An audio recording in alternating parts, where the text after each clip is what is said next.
Welcome to Cheater Confessions. Let's get started with today's story. I wasn't looking for trouble that morning. I was in my kitchen, coffee in one hand, phone in the other, half awake and scrolling without thinking. Then I saw Jenny's name at the top of my screen. She had posted a new set of photos. The first image was a lake, smooth and still, with a wooden deck stretching over the water. The next showed a table set for two, candles, wine. Then came the one that made everything stop. Jenny stood in front of a glass railing, wearing a loose white sweater, smiling into the sunset. On her left hand was a ring that was not mine. Bigger, different, emerald cut, sharp edges, bright, impossible to ignore. In the next photo, a man stood beside her. He had one arm around her, the other holding her hand out toward the camera. I didn't know him personally, but I had heard the name once before. Thomas. She had described him as an old friend from college a few months back. Someone who lived far away, someone who didn't matter. The caption under the photos was short. Some surprises change everything. The comments were already full. Congratulations! About time. So happy for you. No one questioned it. No one doubted it. They all believed exactly what it looked like. Jenny had told me she was staying with her cousin that weekend, helping with recovery after surgery. She had kissed me goodbye Friday morning, told me she loved me, promised to call before bed.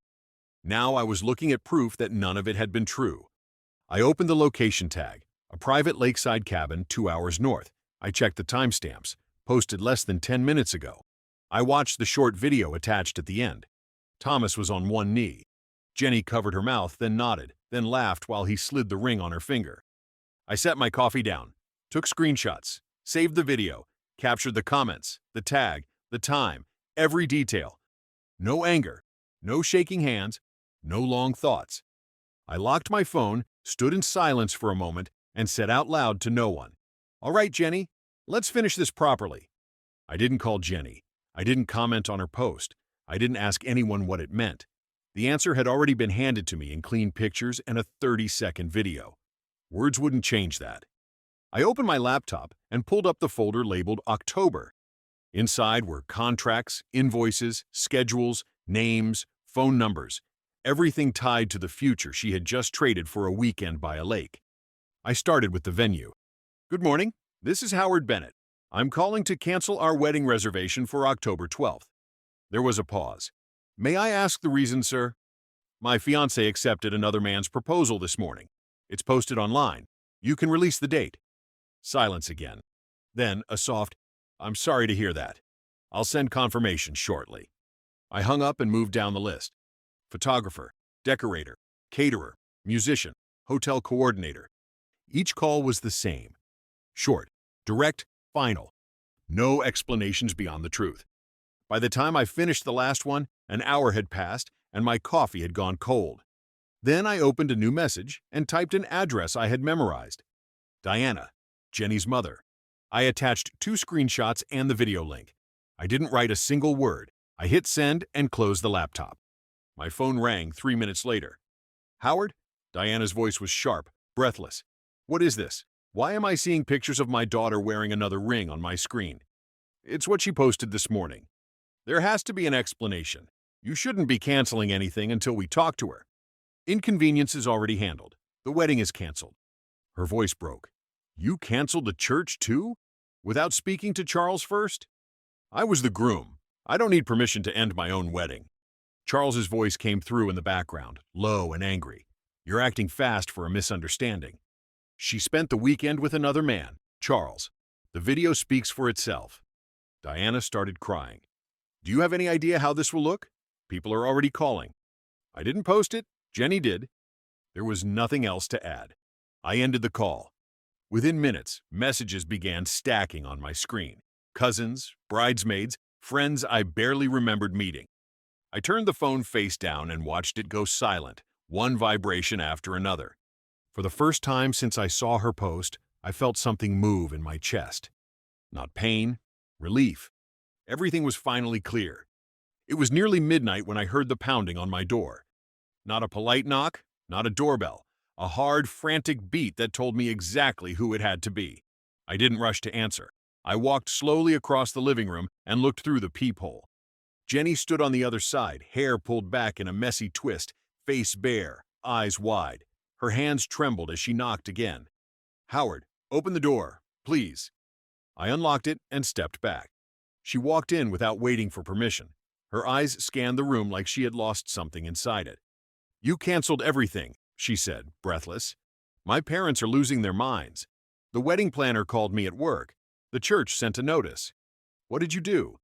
"I ended an engagement that no longer exists." "You didn't even talk to me first.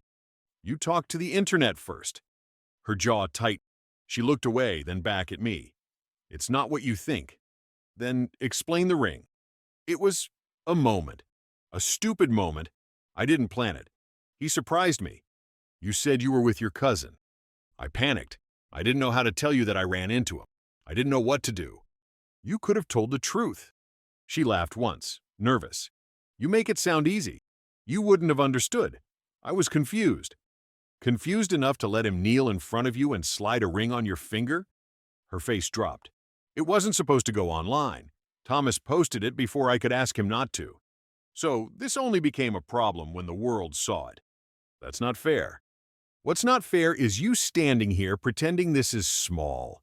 She stepped closer. "I was going to talk to you. I needed time to think. I didn't want to lose you before I knew what I felt. You wanted to keep me as an option." Her lips parted, but no words came out. "How long?" I asked. She hesitated. "We've been talking for a while." "How long, Jenny?" "Since late spring." I nodded once.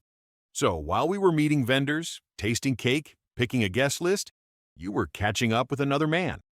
It wasn't serious at first. And then? And then it got complicated. It got engaged." Tears slid down her cheeks. "I didn't choose him. I haven't chosen anyone." "You already did," I said. "You chose the moment you lied to me."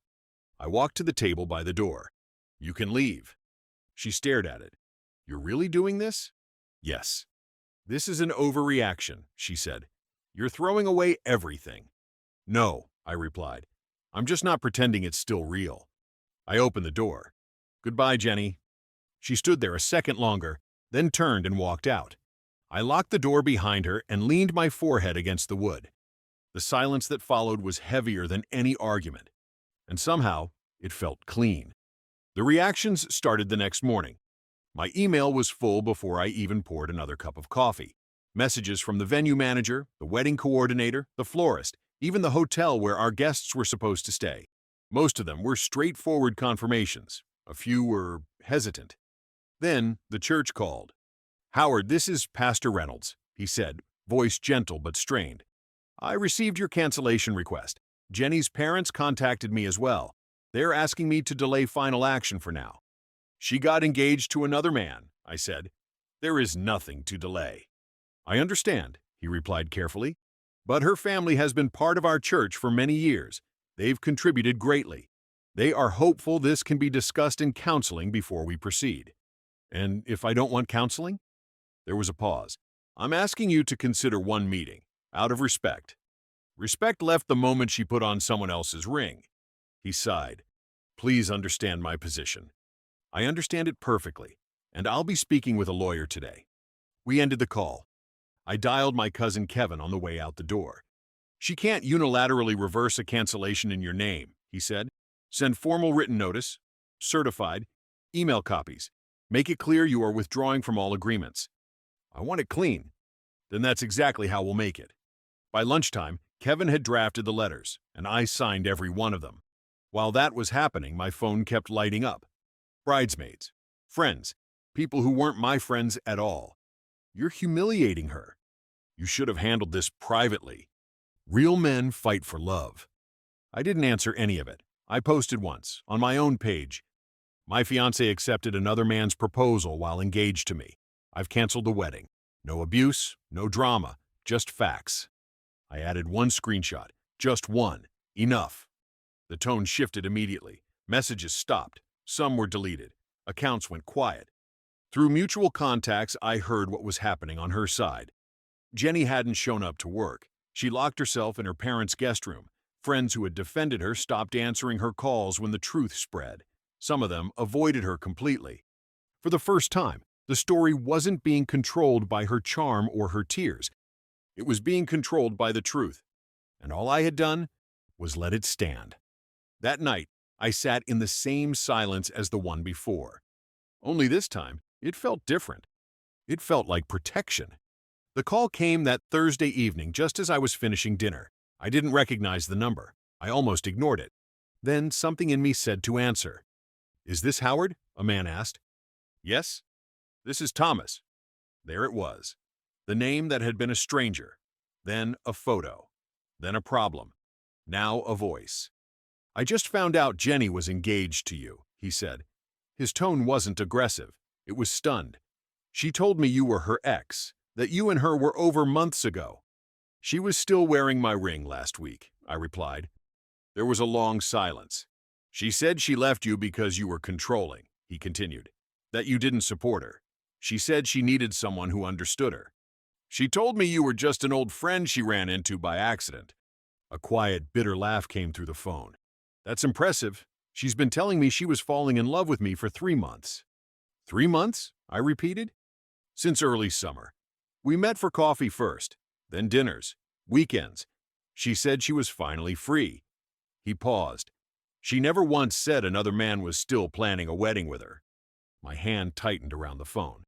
"She also never mentioned any debt to me. Did she tell you about that?" "30,000, he said. "Credit cards. She said you left her with it and wouldn't help." "That's a lie, too. Every account is in her name. I didn't even know it existed." "Same story, different villain," he muttered. We both went quiet for a moment. Two men connected by one person's deception, both stuck dealing with the wreckage.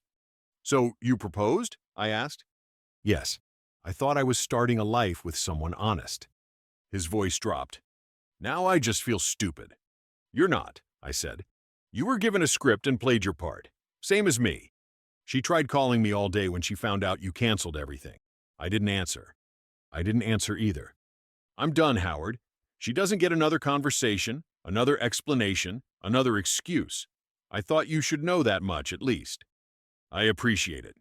A heavy breath left his chest. "I hope you find better than this." "You too." The call ended. I placed the phone on the table and stared at it for a moment. This wasn't confusion. This was design. Jenny hadn't been torn between two paths. She had been building two lives and hoping neither one would notice the other. Now, both had collapsed, and she was standing in the middle of the wreckage, with no one left to blame. The weeks that followed were quiet on my end and chaotic on hers. I heard things through other people, not gossip, just unavoidable facts. Jenny had moved back into her parents' house. She stopped going into the office entirely at first, then tried returning for half days before calling in sick again. Her supervisor, tired of the drama, finally told her not to come back until she was stable enough to focus. Her world had shifted in a way she wasn't prepared for. Diana called me again one afternoon, her voice softer this time. "She's in therapy now. The doctor started her on medication. She isn't sleeping, Howard. She barely eats." "I'm sorry she's struggling," I said.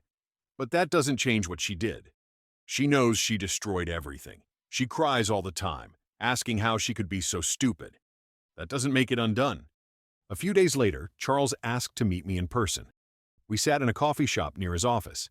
He looked older than I remembered. "We can pay for all of it," he said quietly. "The full wedding, the venue, the food, the music, even the honeymoon. You won't spend a cent." "I don't want a free wedding," I replied. "I wanted an honest one." "She made a terrible mistake." "She made many," I said. "Every lie she told, every time she smiled at me while planning something else." He lowered his eyes. "If you walk away, her name will be ruined. She already ruined it. I'm just not helping cover it up." That conversation ended without resolution. 2 weeks later, a padded envelope arrived in my mailbox. No sender address, just my name, written in handwriting I knew too well. Inside was the ring I had given her, along with a small folded note. "You didn't lose me. I lost you. I wanted more than I deserved. I'm sorry." I didn't feel satisfaction. I didn't feel the urge to answer. I held the ring for a moment, then placed it back in the envelope and set it on the table. The apology arrived too late. Trust had already left the room. I didn't keep the ring. The next morning, I walked into a jewelry shop downtown and placed it on the glass counter. The owner examined it under a bright lamp. nodded once, and named a fair price. I accepted without trying to negotiate. I wasn't interested in squeezing value out of a memory. A week later, I used that money to put a down payment on a smaller apartment across town. No shared walls with the past, no memories attached to the floors or doorways, just a clean space with white walls and quiet nights. I packed my things in 2 trips. There wasn't much to sort through once everything connected to Jenny was removed. Photos, invitations, fabric samples, guest lists, all of it went into a single box that I left by the dumpster on my way out. What remained was simple: clothes, books, my desk, my name on a new lease. One evening, as I was loading grocery bags into my car, someone called out to me, "Howard?" It was her brother, Michael. He looked unsure, like he didn't know whether he was welcome. "Hey," he said, "I just wanted to say, I don't blame you for anything. What Jenny did was wrong. I told her that. I've told my parents too. I appreciate you saying that. She's still at home.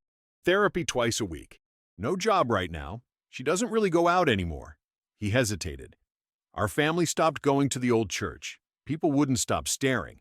I'm sorry you're caught in the middle of it." "You didn't do this," he said. "She did." We stood in silence for a moment, then shook hands and went our separate ways.